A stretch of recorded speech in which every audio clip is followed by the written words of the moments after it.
ഒരു ചോദ്യത്തിനും കൃത്യമായ മറുപടിയില്ല, നിയമപരമായി നേരിടുന്നു. ഒരു കാര്യമുണ്ട്, കോടതി എന്തു പറയുന്നു, കോടതി എന്തെടുക്കുന്നു തീരുമാനങ്ങൾ എന്നുള്ളതാണ് അവരുടെ ഒരു ആയുധമായി മുന്നോട്ട് വയ്ക്കുന്നത്. നിങ്ങളെ സംബന്ധിച്ച് 2 തവണ ഹൈക്കോടതിയിലേക്ക് പോയതാണല്ലോ. 2 തവണയും ഹൈക്കോടതി നിങ്ങളുടെ ഹർജി എടുത്ത് തള്ളി. ഇനി ഇപ്പോൾ സുപ്രീം കോടതിയിലേക്ക് പോകുന്നു. അവിടെ പോകുമ്പോഴും നിങ്ങൾക്ക് പറയാവുന്ന ഒരേ ഒരു വാദം, ഈ തിരഞ്ഞെടുപ്പ് സമയത്ത് തിരഞ്ഞെടുപ്പ് പ്രഖ്യാപിച്ച ശേഷം നടക്കുന്ന കാര്യങ്ങൾ എന്ന മട്ടിലേ നിങ്ങൾക്കിത് അവതരിപ്പിക്കാൻ പറ്റൂ. അതല്ലാതെ പിഴവ് സംഭവിച്ചിട്ടില്ല എന്ന് പറയാൻ പറ്റില്ല. ഈ പറയുന്ന ഇത്രയും കോടിയുടെ കണക്ക്, ഇത്രയും കോടി പണം നിങ്ങളുടെ കയ്യിൽ ഇല്ല എന്നുള്ള കാര്യം വ്യക്തമാണ്. നിങ്ങൾക്ക് പ്രവർത്തിക്കാൻ ആവശ്യമായ പണം പോലും ഇല്ല.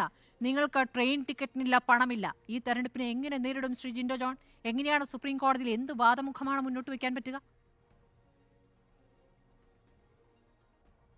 അല്ല സ്മൃതി, ഇതിൽ ഞങ്ങൾ കോടതിയിൽ പോകുമ്പോൾ ഞങ്ങൾ ഉന്നയിക്കാൻ പോകുന്നത് ഇത് ഏകപക്ഷീയമായിട്ടുള്ള ഒരു നടപടിയാണ്. അതിലൊന്നും ഒരു സംശയവും വേണ്ട. അങ്ങനെ തന്നെയാണ് പോകാൻ പോകുന്നത്.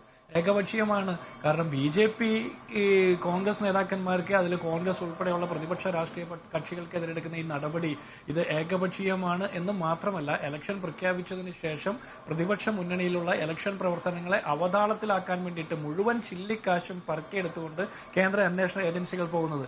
ഇത് നോൺ ഡെമോക്രാറ്റിക് അലയൻസ് ആണ്. ഇവിടെ ജനാധിപത്യത്തിന് യാതൊരു വിലയും കൽപ്പിക്കാത്ത NDA മുന്നണി ഈ രാജ്യത്തെ ഏകാധിപത്യത്തിലേക്ക് നയിക്കുന്നതിന്റെ അവസാന സ്റ്റെപ്പാണിത്. ഇപ്പൊ ഇവർ പറയുന്നില്ലേ വികസന നേട്ടങ്ങളെ കുറിച്ചിട്ട് സംവദിക്കുമെന്ന്. ഇവര് പെട്രോളിയം ഉൽപ്പന്നങ്ങളുടെ വില കുറച്ചോ അതിനെക്കുറിച്ച് സംസാരിക്കാൻ ധൈര്യമുണ്ടോ? ഗ്യാസിന്റെ വില കുറച്ചോ അതിനെക്കുറിച്ച് സംസാരിക്കാൻ ധൈര്യമുണ്ടോ? വിലക്കയറ്റം നിയന്ത്രിച്ചോ? അല്ലെങ്കിൽ ഈ രാജ്യത്തെ ചെറുപ്പക്കാർക്ക് 90% ചെറുപ്പക്കാർക്കാണ് തൊഴിലില്ലാത്തത് എന്നുള്ള കണ്ടെത്തൽ ഇന്റർനാഷണൽ ലേബർ ഓർഗനൈസേഷൻ റിപ്പോർട്ട് പുറത്തു വരികയാണ്. ഈ രാജ്യത്തെ ചെറുപ്പക്കാർക്ക് തൊഴിൽ കൊടുക്കാതിരിക്കുകയും ഇവിടെ വിലക്കയറ്റത്തിൽ ദുരിതം അനുഭവിക്കുകയും ഇവിടെ പട്ടിണിയിലേക്കും ദാരിദ്ര്യത്തിലേക്കും ഈ രാജ്യത്തെ ജനങ്ങളെ തള്ളിവിടുകയും ചെയ്ത ഒരു സർക്കാർ അവരുടെ വികസന നേട്ടത്തെ കുറിച്ചിട്ട് സംവദിക്കാൻ അവർക്ക് ധൈര്യമില്ലാത്തത് കൊണ്ടാണ് അവർ ഇത്തരം നാടകങ്ങളൊക്കെ എടുക്കുന്നത്. ഒരു CA എടുത്തു, രാമക്ഷേത്ര നിർമ്മാണത്തെ കുറിച്ചും എടുത്തു. പക്ഷെ ഇതിലൊന്നും കാര്യമായിട്ട് ഇന്ത്യൻ ജനത, പട്ടിണിയിൽ കിടക്കുന്ന പ്രയാസപ്പെടുന്ന ആളുകൾ, ദാരിദ്ര്യത്തിൽ ഉടലുന്ന ആളുകൾ ഇതിനൊന്നും പിടിക്കാൻ തയ്യാറാകാതെ വന്നപ്പോൾ പ്രതിപക്ഷ ചേരിയെ അസ്ഥിരപ്പെടുത്താനുള്ള ശ്രമം നടത്തുന്ന ഒരു വശത്ത് നമ്മൾ ഇപ്പോൾ കാണുന്ന വാർത്തകൾ കാണുന്നില്ലേ, 1 കോടി രൂപയുടെ വെച്ച് 10,000 ഇലക്ട്രൽ ബോണ്ട് അച്ചടിക്കാൻ BJP സർക്കാർ നിർദ്ദേശം നൽകിയതിനെ കുറിച്ചുള്ള വിവരങ്ങൾ പുറത്തു വരിക. അതിൽ നിന്ന് മനസ്സിലാക്കുന്ന എന്താ, മിനിമം 10,000 കോടി രൂപ കൂടി ഈ ഇലക്ഷന് മുമ്പ് ആർജിക്കാൻ വേണ്ടിയിട്ട് ഇവർ ശ്രമം നടത്തി. സുപ്രീം കോടതിയിൽ നിന്ന് ഇതിന് വിരുദ്ധമായിട്ടുള്ള ഒരു വിധി വന്നതുകൊണ്ട് ഇവർ അങ്കലാപ്പിലായി. ഇവർ ശേഖരിച്ചു വച്ചിരിക്കുന്ന പണം കൊണ്ടൊന്നും പ്രതിപക്ഷ മുന്നണി നയിക്കുന്ന ഇലക്ഷൻ പ്രവർത്തനത്തെ തടസ്സപ്പെടുത്താൻ പറ്റില്ല എന്ന് തോന്നിയത് കൊണ്ടാണ് പ്രതിപക്ഷ മുന്നണിയിലിരിക്കുന്ന മുഴുവൻ ആളുകളുടെയും പോസ്റ്റർ ഒട്ടിക്കാനും അല്ലെങ്കിൽ യാത്ര ചെയ്യാനും പോലുള്ള മുഴുവൻ പണവും പിടിച്ചെടുത്തുകൊണ്ടുള്ള ഒരു ശ്രമത്തിലേക്ക് പോകുന്നത്. ഇവിടെ ജനാധിപത്യത്തെ കശാപ്പ് ചെയ്യുന്ന BJPയുടെ നിലപാടിന്, BJPയുടെ താല്പര്യത്തിന് ആരാച്ചാരുടെ പണിയെടുക്കുന്ന പരിപാടിയാണ് ED നടത്തിക്കൊണ്ടിരിക്കുന്നത്. ED അയക്കുന്ന ഓരോ നോട്ടീസും ഇന്ത്യൻ ജനാധിപത്യത്തിന്റെ ക്യാപിറ്റൽ പണിഷ്മെന്റിന്റെ വിധിന്യായമായിട്ട് നമുക്ക് കാണാൻ പറ്റൂ. പ്രതിപക്ഷ ചേരിയിൽ നിൽക്കുന്ന ആളുകൾക്ക് ഇലക്ഷനെ ഫേസ് ചെയ്യാൻ ഒരു രൂപ പോലും ഇല്ലാത്ത സാഹചര്യം സൃഷ്ടിച്ചുകൊണ്ട് അവരെ അങ്ങ് അസ്ഥിരപ്പെടുത്തി കളഞ്ഞാൽ BJP ഉന്നയിക്കുന്ന പോലെ 400ലേക്ക് എത്താമെന്നാണ് വിചാരിക്കുന്നത്. ഒരു കാരണവശാലും 400 പോയിട്ട് അധികാരത്തിലേക്ക് അടുക്കാൻ പോലും ഇവർക്ക് സാധിക്കില്ല. കാരണം ഇന്ത്യയുടെ ചരിത്രത്തിൽ 10 വർഷം കൊണ്ട് ഇവർ നടത്തിയിട്ടുള്ള അഴിമതിയും കൊള്ളയ്ക്കും ഒരു കണക്കുണ്ടോ? ചൈനീസ് കമ്പനികളിൽ നിന്ന്, ഞാൻ പറഞ്ഞില്ലേ, ഗാൽവാൻ കുന്നുകളിൽ ഇന്ത്യയുടെ പട്ടാളക്കാർ ചൈനീസ് പട്ടാളവുമായിട്ട് മൽപ്പിടുത്തം നടത്തി കൊല്ലപ്പെടുന്ന സാഹചര്യത്തിൽ ചൈനീസ് കമ്പനികളിൽ നിന്ന് 12,500 കോടി രൂപ PM കെയേഴ്സിലേക്ക് വരുന്നു. ഇന്ത്യയുടെ പ്രധാനമന്ത്രി ഒരു അക്ഷരം മിണ്ടുന്നില്ല. അദ്ദേഹം 2014 അധികാരം ഏൽക്കുന്നതിന് മുമ്പ് പറഞ്ഞത് 56 ഇഞ്ച് നെഞ്ച് കാണിച്ച് ചൈനയെ ഞാൻ പേടിപ്പിക്കും, പാകിസ്ഥാനെ കണ്ണുരുട്ടി കാണിക്കും എന്നൊക്കെയാ. പക്ഷേ ഇപ്പോൾ ചൈനീസ് കമ്പനികളിൽ നിന്ന് പണം വാങ്ങി ഇന്ത്യയുടെ ഭൂമി ചൈനയ്ക്ക് കയ്യേറാൻ വിട്ടുകൊടുത്തിട്ട് മിണ്ടാതിരിക്കുന്ന നരേന്ദ്രമോദിയെ കുറിച്ച് പറയാൻ BJP തയ്യാറാകുമോ? ഇനി റഷ്യയിലെ വ്ളാഡിമിർ പുടിൻ അവിടുത്തെ പ്രതിപക്ഷ ചേരിയിലുള്ള മനുഷ്യരെ, നേതാക്കന്മാരെയൊക്കെ വിഷം കൊടുത്ത് കൊല്ലുന്നതിനെ കുറിച്ചിട്ടുള്ള റിപ്പോർട്ടുകൾ പുറത്തു വരുന്നു.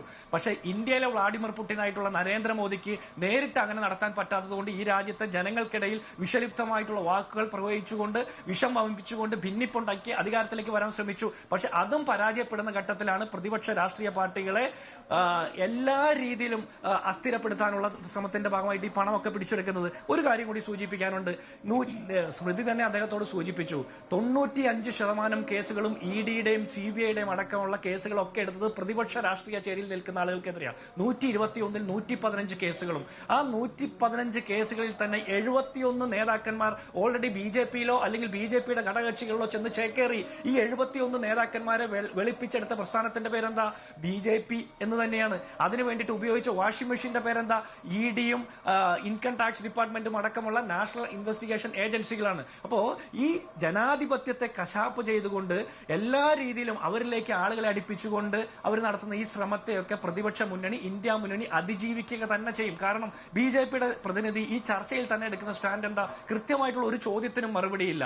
എന്തുകൊണ്ട് കോൺഗ്രസിനെതിരെ, എന്തുകൊണ്ട് CPM-നെതിരെ, എന്തുകൊണ്ട് തൃണമൂൽ കോൺഗ്രസിനെതിരെ, എന്തുകൊണ്ട് CPI-ക്കെതിരെ ഒക്കെ എടുക്കുന്ന ഇഡിയുടെ നിലപാടിന്റെ അല്ലെങ്കിൽ ഇൻകം ടാക്സിന്റെ നിലപാടിന്റെ അതേ മാനദണ്ഡം BJP-ക്കെതിരെ ഉപയോഗിക്കുന്നില്ല എന്ന് ചോദിക്കുമ്പോൾ അതിന് ഉത്തരവില്ല. അതിനും കൂടി ഉത്തരം വേണമല്ലോ. ഈ രാജ്യത്തെ ജനാധിപത്യ പ്രക്രിയയുടെ ഭാഗമായിട്ട് പ്രവർത്തിക്കുന്ന രാഷ്ട്രീയ പാർട്ടികൾക്ക് കാലാകാലങ്ങളിൽ ഇന്ത്യൻ ജനാധിപത്യം അനുവദിച്ചു കൊടുത്തിട്ടുള്ള ചില കാര്യങ്ങളൊക്കെയുണ്ട്. ചില ഏതാ ആർക്കാണ് സാർ പരാതി കൊടുക്കേണ്ടത്? ഏത് ഓഫീസിലാണ് പരാതി കൊടുക്കേണ്ടത്? ഇന്ത്യയിലെ ഇലക്ഷൻ കമ്മീഷൻ പോലും മുഴുവൻ ഭരണഘടനാ സ്ഥാപനങ്ങൾ പോലും BJP സംഘപരിവാർ കൈയേറിയിരിക്കുന്നു. ഏത് ഏജൻസിയുടെ രാജ്യത്ത് നിഷ്പക്ഷമായിട്ട് പ്രവർത്തിക്കുന്ന ഏത് ഭരണഘടനാ സ്ഥാപനമുണ്ട്? വല്ല കാര്യമുണ്ടോ? ഞങ്ങൾ ചെയ്യേണ്ട കാര്യങ്ങൾ ഞങ്ങൾ കൃത്യമായി ചെയ്യും. അത് ഞങ്ങൾക്ക് ഭംഗിയായിട്ട് ജനങ്ങളെ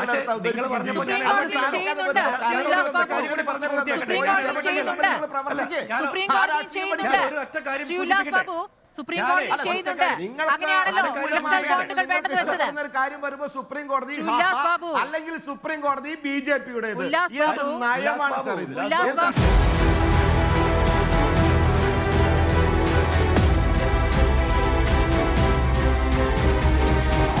Debate with Smriti Parthikad.